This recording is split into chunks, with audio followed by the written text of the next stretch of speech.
Okay, today we're going to install the 07 to 2010 JK automatic shift knob. Hopefully it won't be too big of a task. We've done it a couple times and we'll point you through this whole process. You're going to need a flat bladed screwdriver, a 1/4 inch drive ratchet, an extension, and a number 20 Torx bit. First step is going to be remove the lower bezel, drop it with a flat bladed screwdriver. He's dropping the lower bezel now. That's on the bottom. Next we're going to take the 20 Torx head from the driver's side, remove the screw, and save the screw because you're going to need that later for the install. Put the screw in a secure place.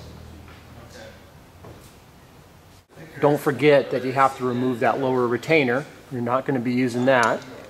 And now you take the new CNC aluminum shift knob, drop it on the shaft, find the screw that you saved, secure it into the CNC new shift shaft, and you're ready to go.